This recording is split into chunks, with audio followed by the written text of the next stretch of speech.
you just hit me over the head with the talk of possibly leaving teaching.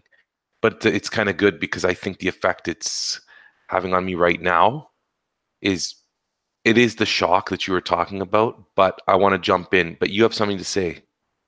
Oh, it's just simple. I gotta take my daughter to art class at 9 a.m. So the on-ramp was awesome. We can't do the hour and a half episode today. No worries. You're gonna be in charge of time, and you're just gonna say it's time to shut it down. Are you good with that? That's so unfair. I'll do my best. Yeah.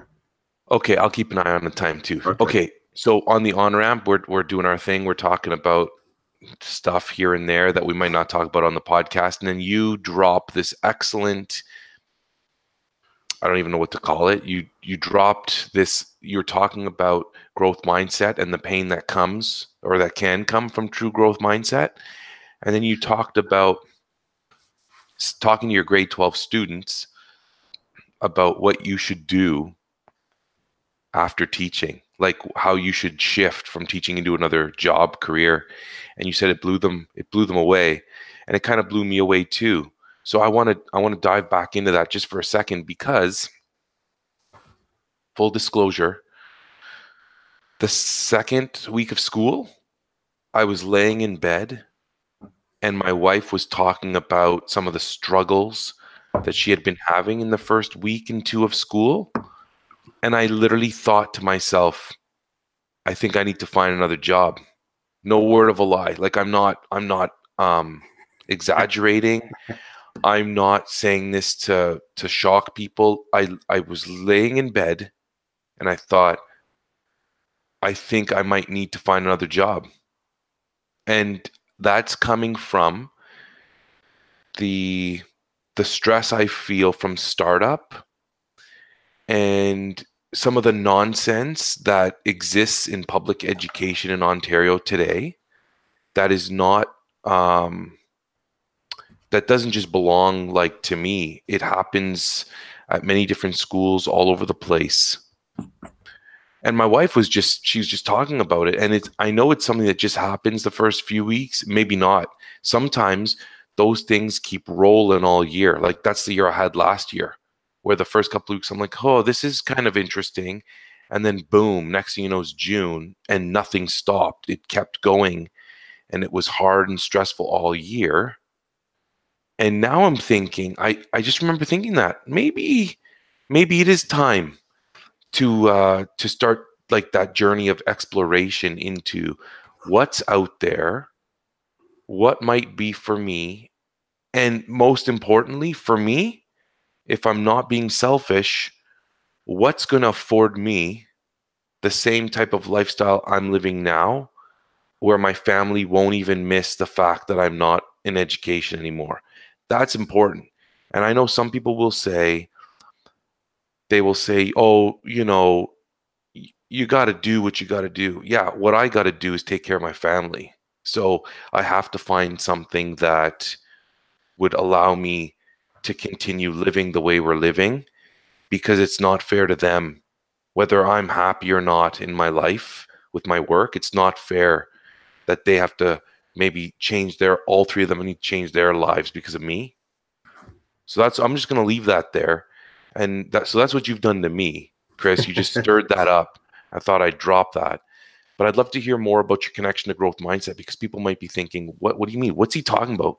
Growth mindset doesn't cause any kind of disequilibrium. Well, the way you're talking about it, it would. Yeah. Well, it's just a, you know, we've got, I think maybe it was 2 years ago. It's an always thing, because it's sort of now the concept of growth mindset is completely, it's a trope in education. It's become a trope, right? So that the kind of repeating idea that kind of pops up, it sometimes I feel it no longer has the vitamin energized kind of like element to it, or the actual structured support element of it. It's a thing we say, and it comes off the tongue so easily in both positive and negative fashion, as in suggesting that someone isn't enough of that, or someone is really rocking that. And where my brain lands, and I can't escape the gravity of this type of thought when it comes to growth mindset, is the personal cost. Because there's something that I get from those conversations, whether they're posted on social media or in other blog spaces or even in PD, that somehow the that we should all be able to ascend to whatever that elevation is. And I think there are pieces there where we're talking about, with growth mindset in relation to new experiences and new learning and staying open to opportunity and sort of including mentorship in your space and seeking. I like that element of seeking when it comes to growth mindset. But somewhere along the way, I got the sense like there's an assurance that it's going to make good things happen all the time. And that the outcomes, as long as it's kind of chunk stamped with growth mindset, that you're on the right track. And I don't think that's necessarily true. So I try to bring it back a little bit. And I've read the Dweck book and then the Dweck after responses and a lot of other EDU chatterboxes that sort of keep dropping that with some platitude or a Giphy thing talking about how growth they feel. I get, I think, a little bit more traction right now spending time supporting a little bit of the dark side of growth mindset and what can be the personal cost for that. And I've mentioned heart palpitations, anxiety, that idea of loss of gravity, like you really don't know if you're moving in the right direction. And these are comorbid with it. Like that's what happens when you really start to do these, and here's the more jargon, the sort of the blue sky moonshot type of thinking. I don't know. I'm trying to imagine, what it would really feel like to be in a rocket, strapped to a rocket and flying to the moon. And if I were to try to imagine that for a second, there would be a thrill factor to it, but I'd also be crapping my pants. And we can laugh it off like, well, Cliff, you're never going to be a rocket. Who knows? Maybe. Growth mindset. I might, baby. One day I'll be an astronaut. Who knows? But the fact of it is like the tendency, our tendency to stay super positive with some of these processes, I think sometimes keeps us from talking about some of the realities. Now, I think you and I have kind of dipped into this a few times. I mean, that was part of our purpose in doing this. I think our podcast was to take some of the stuff that just kind of floats nice and lightly on the surface of being a teacher, whether it's, it's the assumptions stuff, or it's, the guaranteed job stuff, or it's great that you get to spend so much time with your family stuff, which could all be truths, but it's also, getting down underneath that a little bit and seeing, well, what's kind of going on when you're no longer in the classroom, but you can't escape being a teacher. And growth mindset for me becomes one of those things that inevitably we have to talk about who we are when we're not executing and producing, and deal a little bit with the stress and the anxiety of our sense of competition to sort of be that growth mindset teacher. And I haven't had, I don't know, for me, I don't think I've had enough of those conversations. Not that I walk away from the positive stuff. I think that's an important thing, to stay open-minded and learn new things. But I also crave finding the space where I can kind of throw down and say, I am so consistently failing that that's become my new normal, but I'm doing it with growth mindset. So it's, it's kind of, that's for me. That's for me. What are your thoughts, man? My thoughts are that the growth mindset ideas go with the learning pit idea. Are you familiar with the learning pit? The learning pit. Yeah. The learning I feel like you and I touched on that somewhere. Okay. Yeah, I'm sure I've dropped it on you. Yeah, throw me in. The learning pit, I don't remember, this is the bad side, I don't remember the researcher or the person that kind of coined the phrase and elaborated on it, but this is the simple version that I use with my grade 2 and 3 students. So I draw like the ground, then I draw like a pit, and it comes back up and goes back to the ground. So basically there's this hole in the ground, and the learning pit is about the experience of learning something new, engaging in acquiring new information, and like reflecting on things that are difficult concepts. And so it goes like this. When you're up top and you're kind of moving along smoothly, you're feeling good, you're feeling happy. Excuse me, you feel like you may need a challenge. And then as you start to enter into this new learning, you don't feel so great. You might feel some frustration. You might feel discouraged. Excuse me. You might feel angry at some points. And so that's the bottom of the pit. And when you're feeling those things, that's normal. It's normal. It's natural to feel that you don't have balance, that you're not sure, as you said, what direction you're moving in. You're questioning yourself. You may even be saying negative things to yourself based on the fact that you're struggling with whatever it is that's coming your way. But what you need to know is you need to hold on. You need to keep moving, whether you know what direction you're moving in or not. You need to keep seeking truth, and you need to keep seeking understanding. And then as you start to become comfortable with whatever concept you're dealing with or understanding, you start to come back out of the pit. And when you get to the top, you start to feel good again. Like, oh, I can do this. I started here. I've experienced some turbulence. Now I'm okay. And then you move on to the next pit that you have to enter into. Some of my colleagues have turned the learning pit into like a learning mountain. I guess they didn't like the negative idea of like dropping down, whatever.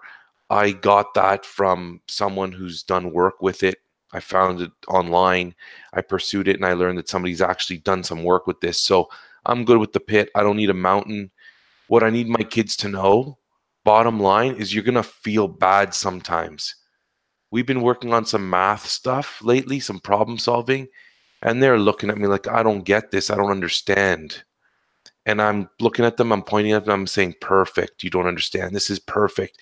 The first step is to be able to say you don't understand out loud. Because once you say that out loud, then other people feel good about saying it out loud. And the more people that can say it out loud, the easier it's going to be for me to pick out those kids that need assistance with particular areas of this concept or of just problem solving. So we have a numeracy coach that works at our school, and she's starting with the grade 3 teachers. She came in last week, and basically what she wanted to do, well, actually, before she came in, because I was away the days she came in to introduce herself, but I already know her, she sent me an email. She sent all of us an email, and in the email, she gave us a problem. Like, she's like, for example, if you asked your students this, what would they do or whatever? So I took that to heart. I grabbed the problem, I put it on the whiteboard, and I said, we have a problem. We need to work on trying to figure it out. And I didn't give them any hints or tips or strategies that I would use to try to solve that problem. I just wanted to see what they would do with it. And I collected the information and I organized it as best as I could. And then I sent it to her and I said, look at what the kids and I did. Because as their teacher, I felt like I needed to jump in. I did not want to wait for her to come and start to guide me in this collaborative inquiry that we're going to be doing. I needed to do something. I needed to own that learning. And so we jumped in and we did it and we sent it to her. And we hadn't figured out the problem. So even better is that I provided my students with this problem. And after about 10 to 15 minutes, we had no solution. And I still sent it because I felt very good about what we had done. And I felt success, even though we did not actually achieve a solution. Then I think it was the next day, we went back at it and we solved the problem. Together, we muddled through it. We solved it, took a picture, sent it back to her. I said, okay, we figured it out. Then she comes in and she gave my students a piece of paper and told them to pick up a pencil. And there were 3 tasks on this paper. And the first one was relatively easy, which the word relative is important because a lot of my kids still couldn't do it.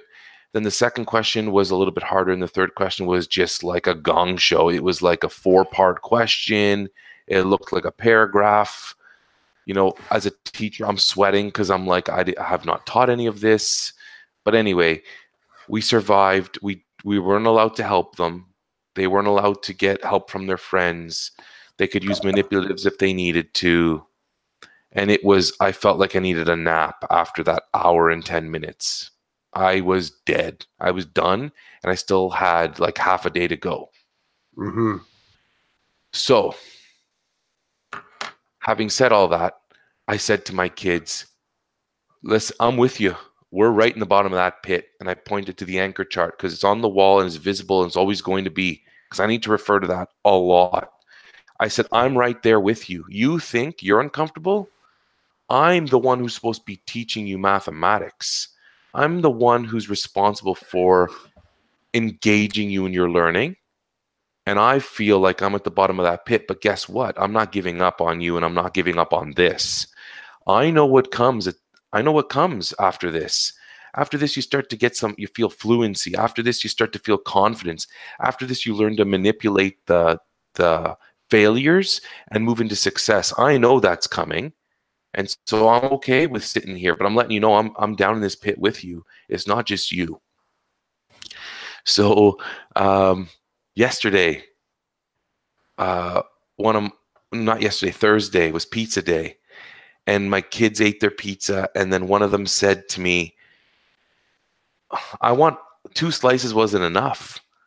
I think I want to get a whole pizza next time. I'm like, okay, just make sure you have enough money for it. And he says, well, how much would it cost for a whole pizza? And I was like, ta-da! Come on over, kids. So-and-so has a question. They all sit down. They're looking at him. What's your question? I want to know how much money it would cost to pay for a whole pizza on pizza day. Okay, let's figure it out. This is a great problem.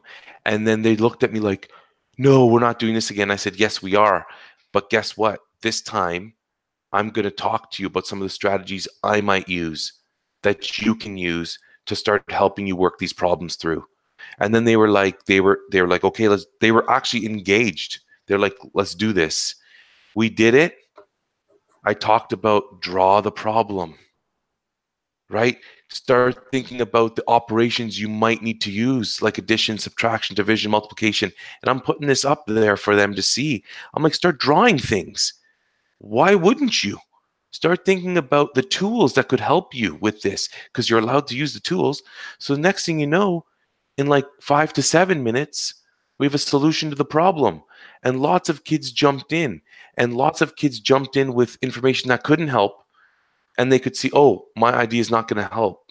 Why? And then we figured that out and we moved on. And it was like, I pointed to the pit and I said, look, we just dropped in and popped back out again. That's life. And it's going to happen over and over and over. And you know what? Sometimes you're going to see the pit and you're going to jump over it. You're just going to be like, it's not worth my time to deal with this problem right now. And then they looked at me and they were like, do you do that sometimes? And I said, absolutely. I'm walking, I'm looking down, I see it, and I'm like, I'm not doing it. I said to them, but that's like a life thing. We're at school, and school is one big pit, because really that's why you're here. You're here to learn. You're not here to skip over problems. You're here to deal with them and to figure it out. I'm helping you learn to be a person for life, not just a person for now. I said, I'm in life. So I see the holes, and sometimes I can navigate around them or over them. But in school, those holes, sometimes I dig a hole on purpose for you to fall into, because I need you to learn something, come out of it and feel good about it, or come out of it and not feel so good, but at least you'll have some experience.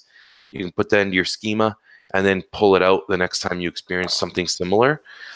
So, hey, Chris, I like that you were able to get me going on the learning pit, because the couple of minutes I've been ranting right now has really provided me with some insight that I can now take back to my classroom on Monday. I want to throw the another idea on top of this. And I dig the teachable moment. I dig it. I dig the, it's grounded in it's grounded in a real life experience that has relevance and preference to it. I want more pizza. I want more pizza. Let's do the math. because it's the way you can talk about math without doing math. And it's interesting, those moments where you can sort of flip. I think that's, you know, one of the elements of a teachable moment is there's something about the energy of it where you're no longer a teacher and the student's no longer the student. Because I don't know if you've ever been in one of those teachable moments where those roles get reinforced too quickly and you lose the energy of what's actually going on. The example I would say is that in that moment where you sort of go, there's an aha thing happening here, and all of a sudden we get into lockdown thinking, I have to make it pedagogical.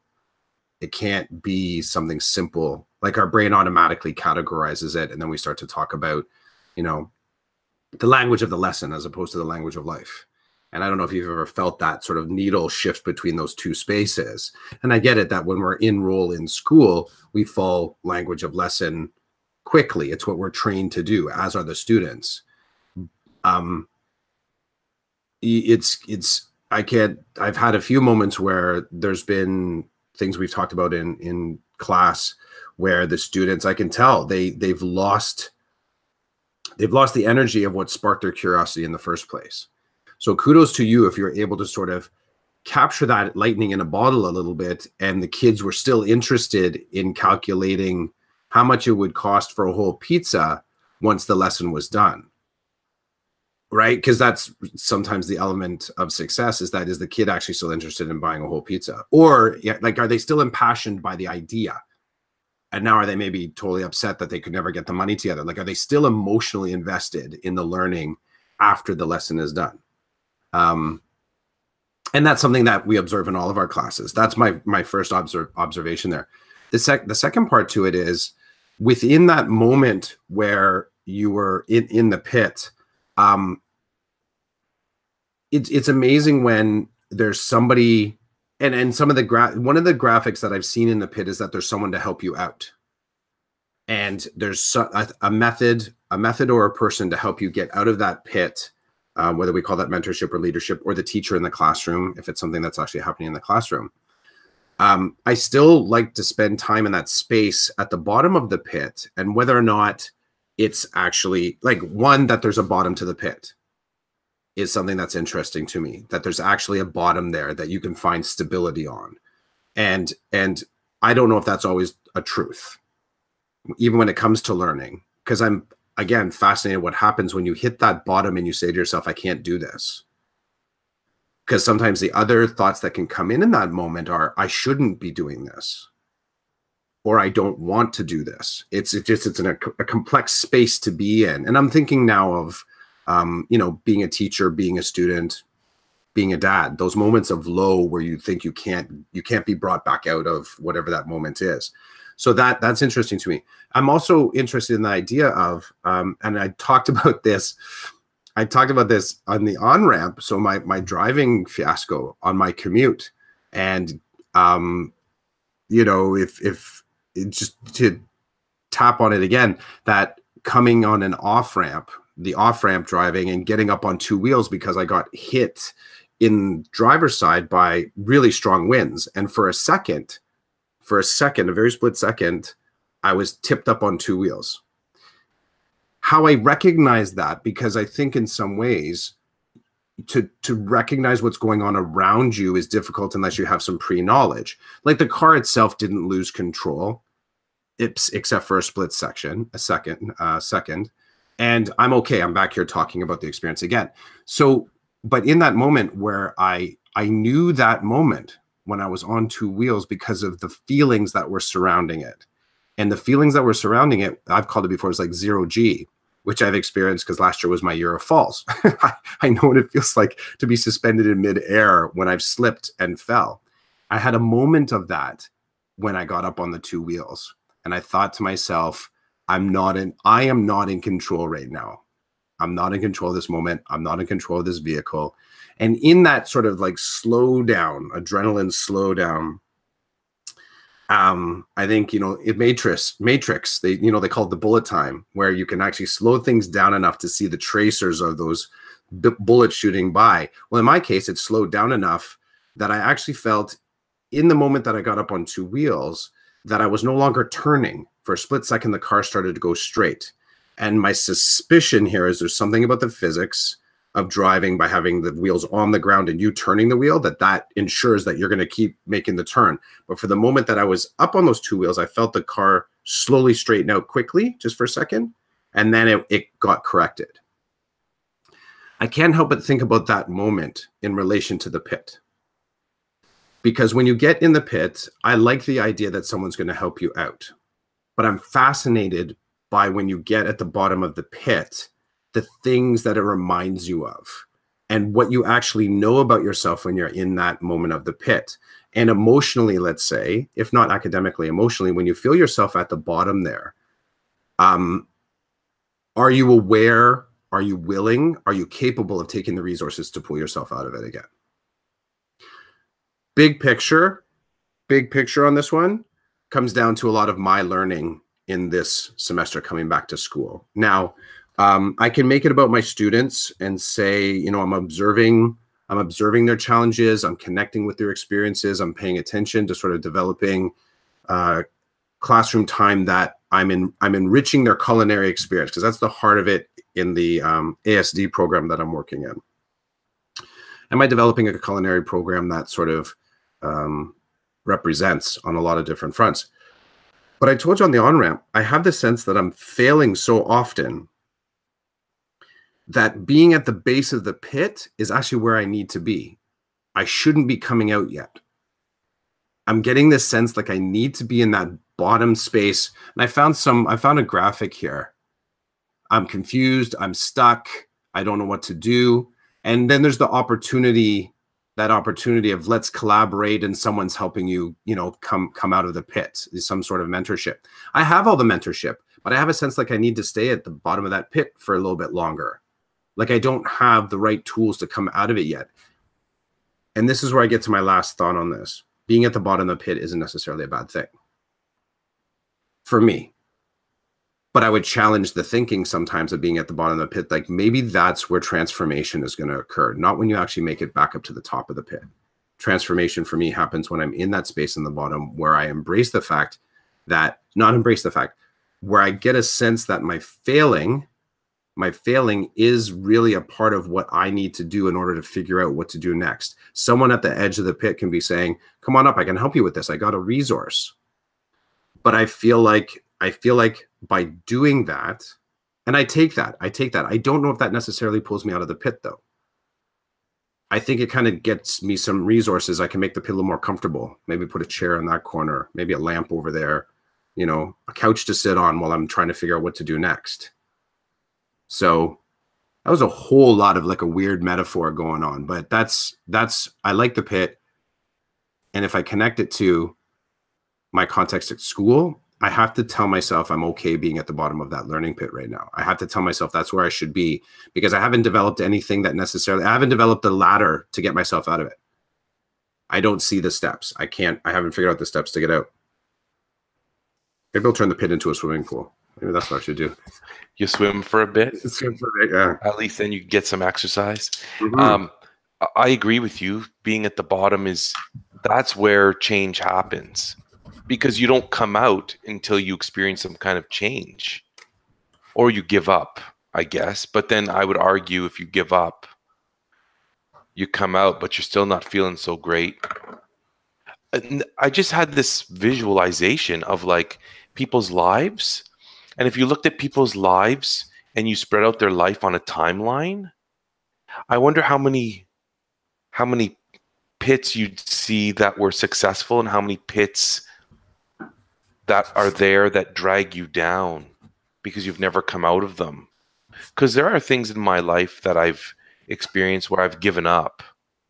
And I've not, you know how there's productive give up and there's unproductive give up? Like, shape that for me. Okay.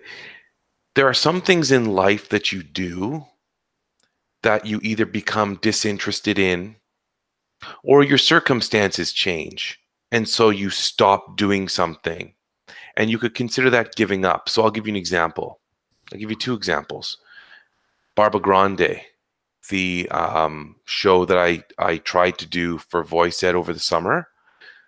I started it and I was really pumped. And then I feel like it wasn't I feel like it wasn't doing anything for me. And so I've stopped doing it. Some would say, oh, you gave up on it. That's a give up that I've chosen to do because I don't want to put my time there. I gave it a shot. It didn't meet my needs. I don't even think it met Voice Ed Radio's needs. And therefore, I've decided that I'm going to stop putting my time there. Another thing, so that's a give up. Like, that's not a, I don't feel any shame there. I don't feel like I've let myself down there. I just feel like I tried something. And as I went through the process, I decided that it wasn't meeting my needs. And like I said, I don't believe it met Voice Ed Canada's needs. So I'm going to stop investing my time there. But I feel no shame. I don't feel bad about giving up on that, if you want to call it a give up.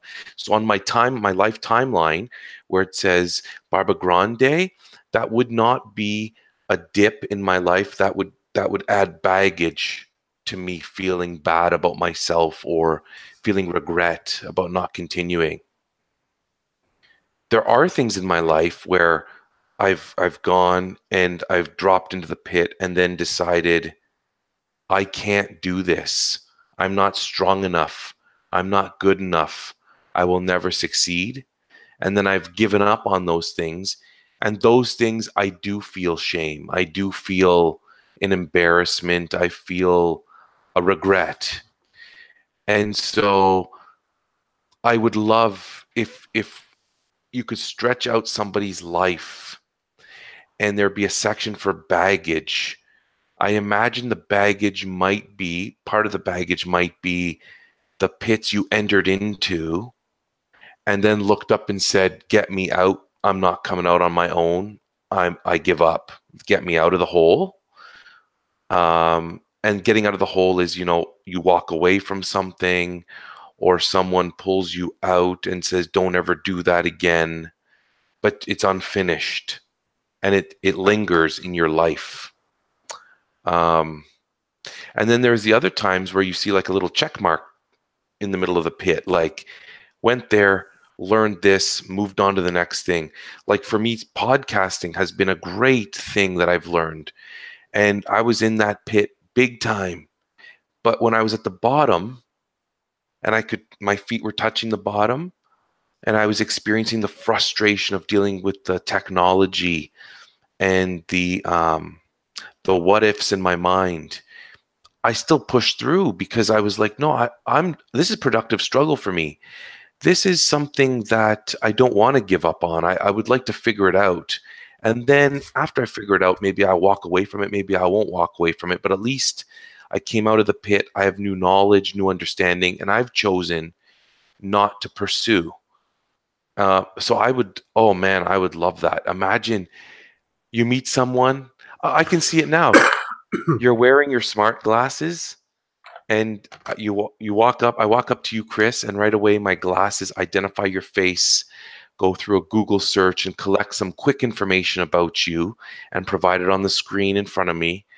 And then, I say something like timeline, and then it shows me your life. And then I can, oh my God, Chris he's really gone through some productive struggle here. So instead of walking up to you and saying, hey, don't you and I know Derek Rodenizer? Instead of starting a conversation like that, I could say, Chris, man, that time when you were a chef and you were talking to Miguel about blah, blah, blah, and your souffle, just wouldn't work. I'd love to hear more about that, like, I don't know. It's funny. I will say that I have had some sort of a conversation like that, even though you sort of, I haven't worked with a Miguel, but I have had, those conversations with my staff about some recipe crashing. You did a nice segue into, you sort of pinged me off a bunch of things. There's posts out there and, what are they called? platitudes about you never really know what other people are going through, don't make assumptions, all that kind of stuff. I like how you threw down on the Google, well, did you say smart glasses? Okay, we'll say, sorry, not going to brand anything, but smart glasses of some sort that gives you access to searchable you, whatever's online, and whether or not that would sort of increase. You think that would increase empathy? Do you think that would increase empathy? I do. Here's the thing. I like this concept. I feel like I want to jump out of our convo and mess with this a little bit. Like, would smart glasses where there's a lot of assumptions here that you're posting things that are honest, that your information that you've done online is accessible, that it's in a format that someone could understand, that the person with the smart glasses on could actually process it that quickly. I don't know, I guess algorithmically you could set up the filters ahead of time, you know, like, so when I look at you and I say, oh, you know, when it does the facial recognition, it's like, okay, this dude has all these different things, like that split, it's fat. Well, we're talking about what the brain does anyways with memories, but that split second, how do you sort of like kind of grab the right bit in order to kind of go, it's great to see you again. You know, you sort of put the hand out. Okay, no, I do want to go here if you want to go here, because I think right away there are things I can say to you, applications to education that would have helped me, I think, would have helped me put myself in my students' shoes, which then would have allowed me to see them differently, to maybe treat them in a different way that would be more productive to them. So there's something about this that I would love to go down this road, because this is part of Decoded. We don't talk about tech much either. That's one of the things that, yeah, we really considering our enjoyment of it, we're not sort of like pushing out too much yeah. Thalmic Labs is a startup in Kitchener Waterloo, and they are the company that made the Myo armband. Are you familiar with the Myo armband? You'll have to look it up later. It's an armband that you wear around here, and it basically takes the energy from your muscles, and it allows you to control other technology. So if I connected my Myo armband to my iPad, certain movements of my hand would send signals to the armband, which would then send signals to my device and make it do things without me. Itself is gyroscopic, and does it have No, dude, it's a magnetic. It's like, you should look it up. It's just it's just it's an armband. It's like flexible. You open it up, you stick it on your arm, and it's got these really cool looking rectangular shapes on it. It just goes around your arm. I tried one a couple of years ago at the Rib Fest in Kitchener. Thalmic Labs was there, and they were letting you try it out. So I've got pictures of me wearing it and like operating an iPad without even touching the iPad. I was holding the iPad in one hand and I was swiping without touching the iPad. I was just doing this, and you do this, and you do all these arm things. Andrew Boronsky, who's a high school teacher in Kitchener, great guy, has one. And at the EdTech Summit a couple of years ago, he did a presentation, and he basically controlled his presentation from his arm using the Myo armband connected to his laptop. But anyway, so now Thalmic Labs, the other day I was reading in the newspaper yesterday that they got a couple of patents for smart glasses that they're making. I'm going to tag you. I'm going to send this to you. And I tweeted that I was looking forward to learning more about how their smart glasses will be different than Google Glass. And I'm actually excited. So just imagine, I don't know if there's a timestamp on this. I tweeted this at 5:42 a.m. because I opened the paper and I saw it, and I was so pumped. This is a great way to wake me up, by the way. This is how I wake up. 5:42 in the morning, I see this and I tweet it because I'm pumped. So this is happening down the street from where I live, which is even more exciting because I'm the type of guy that when this thing comes out, I'm hitting up Thalmic Labs and I want to visit. I want to get in my car, drive 10 minutes, go to Thalmic Labs and pick up my glasses from their place and meet the people that did this. Because to Mm-hmm. me, this to me is what gets me going. Okay, stop, and I'll restart Rolland. So years ago when Google Glass came out, they had their rollout to a few thousand people. And then eventually those few thousand people got an email saying, you have 3 invitations. You can invite 3 people to join this innovative project, but you have to pay $1,500 American or whatever to get your glasses, blah, blah, blah, blah, blah. And there was this guy that I was following on Google Plus.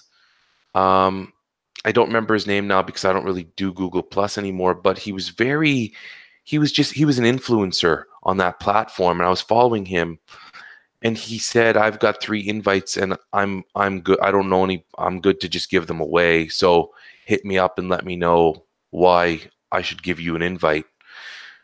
So I hit him up. I said, listen, I'm a teacher and I would love to be able to take this device, stick it on a kid, and then be able to see what the kid saw during that portion of time, what the kid said, what the kid struggled with, what the kid seemed to find success in. Like, I was thinking total pedagogy, like throw it on their head and then at night watch it, and what the hell happened when they were supposed to be using these manipulatives to investigate this problem in math, or when they were writing this story and they're off in a corner and I was conferencing with these kids. What were they saying? What were they doing? What were they seeing? Somebody did that in the States. Her name escapes me right now, but she had Google glasses and she put them on kindergarten kids, and then she collected information about those kids. She basically put herself in their shoes. And that's what I wanted to do. I wanted to put myself in their shoes, and I wanted real time data and information that I could share with parents and say, look, this is what happened today from 1 to 1:30 when your child was wearing this device that captured their voice and what they saw. This is what they saw. This is what they did. That to me is huge. You talk about empathy.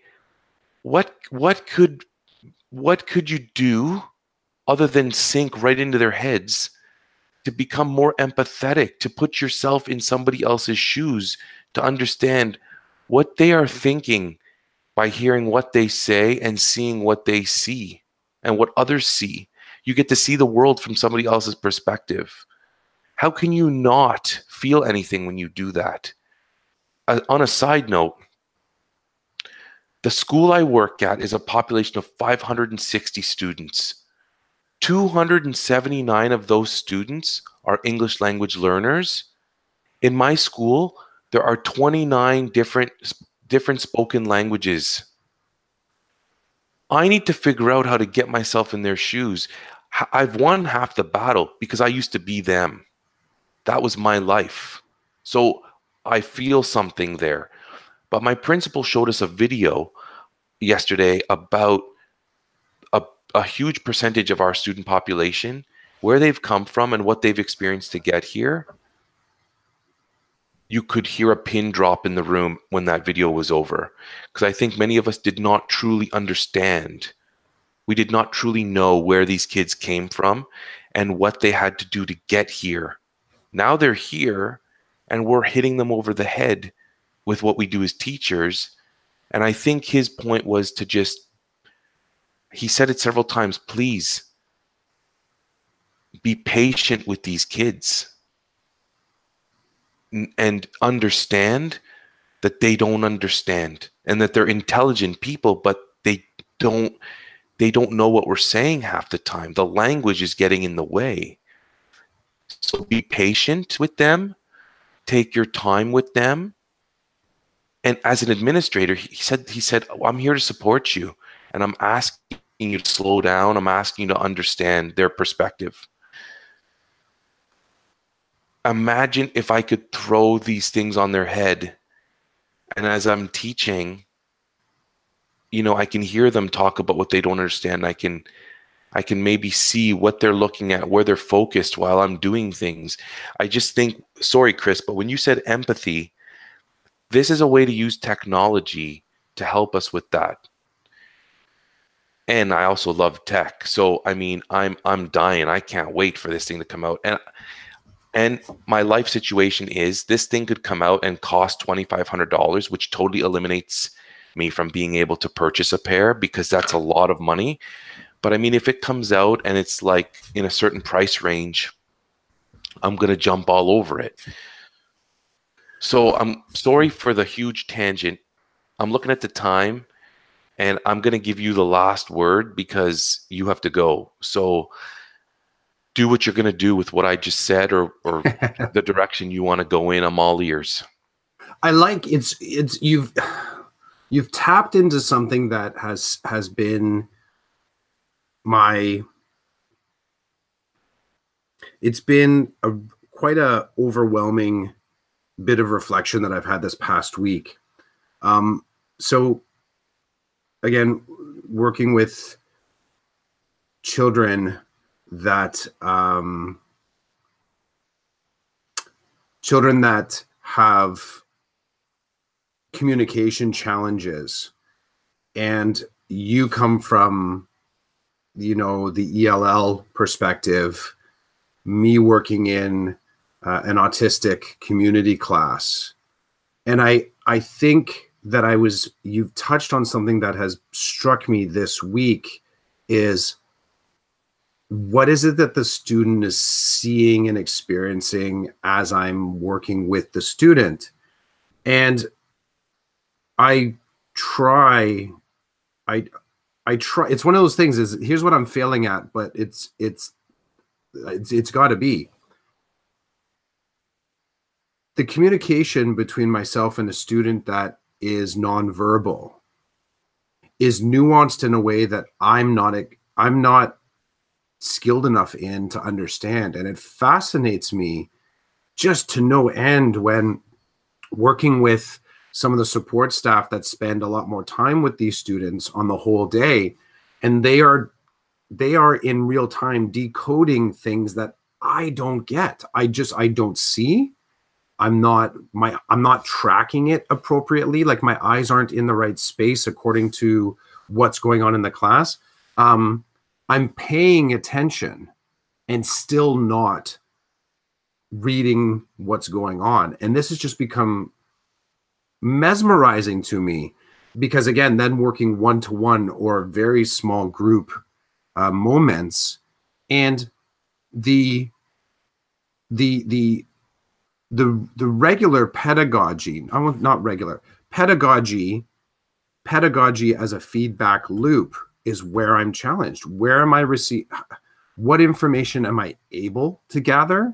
What communication am I able to observe and participate in? And all of this it's not Google Glassable. I don't think. Smart glass. It's not. It's almost like it's the human version of it that I'm trying to build my own fluency in. And it's just been fascinating how right now, me communicating with you, yes, I'm in my head, but I'm measuring and connecting and thinking about you as I speak. What I found this past week where I lose my way is in the moment where, just because the kid is not responding in a way that falls into what my fluency is, that I start to fall into the point of that there's no communication here. And I think there's this analogy could be fleshed out to, students that are learning English. It's a similar that because nothing is being expressed, because what is being expressed, I don't have receptors for, that it's not non-existent. And your thing tapped into this moment for me that this whole week has been, I do not have the receptors to understand the communication that my students are so clearly sending me, because my colleagues are entirely aware of it. It's been fascinating learning. It's been that straight up a hill. It's why I'm failing over and over and over again, because it's a whole new way for me to experience my classroom. Whole new way. So that's where you push me. That's a good one to leap into the day with, man. So I do want you to comment on that. Please say something about that. I appreciate that you offered it to me, but just give me something back on that. I can give you a story. Okay. I give you a story that caused me some cognitive dissonance. Are you ready? Yes. I'm going to do this as fast as I can for you, and I Okay. hope that it meets your need and it illustrates. I hope it just gives you back something that you feel good about. I'll express in the narrowest sort of terms either a smile or a head nod so that we know that we're on point. So, okay, it's Wednesday afternoon. I'm on the 5th level of my school. I'm right at the top, and I hear bass pounding. Boom, boom, boom, boom. And I'm feeling it. Like I'm feeling it. So I say to my kids, I need someone to take a tour on the 2nd level of school and find out where that music's coming from. And I guarantee you it's coming from Miss Bailey's room.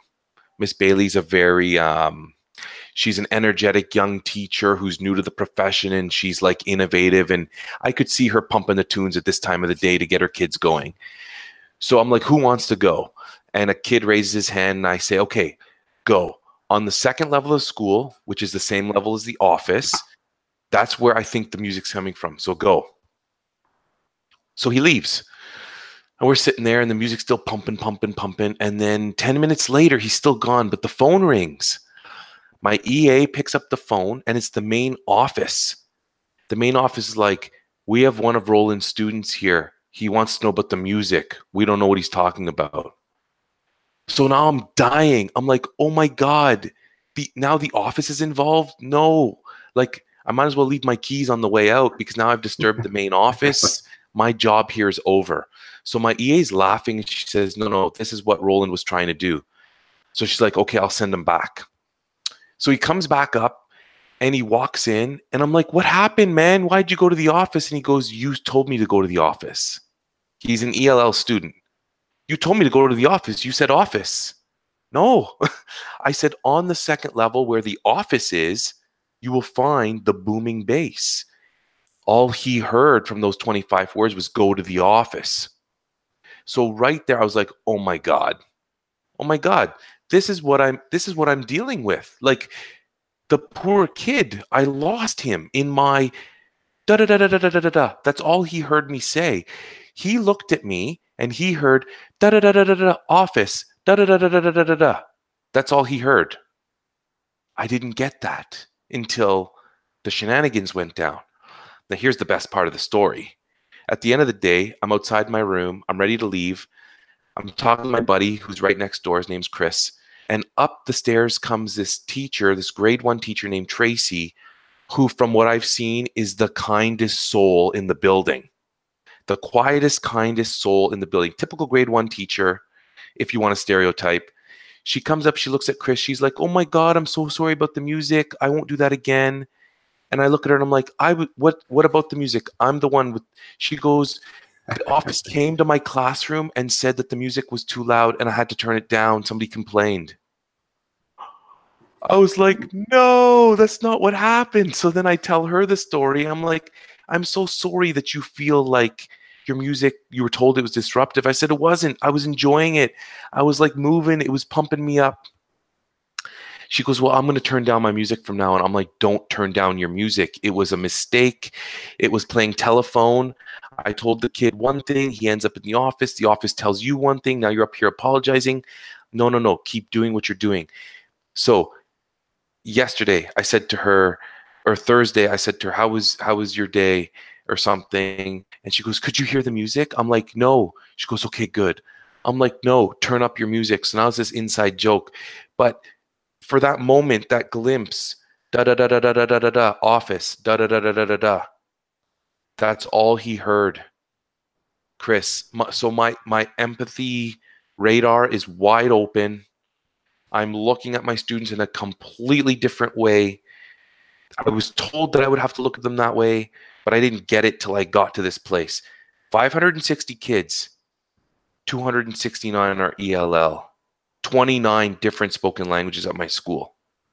If I'm not going to be empathetic here, if I'm not going to learn how to do this right, I'm done here. I can't work in this building. I don't belong in this building. I don't think that's going to be the case, though, because I'm really comfortable there. I'm really excited for what's to come. Did I give you back what you were looking for? Okay. we're shutting this down, and hopefully we'll be back next week. Have a good one, Chris. Take care, buddy.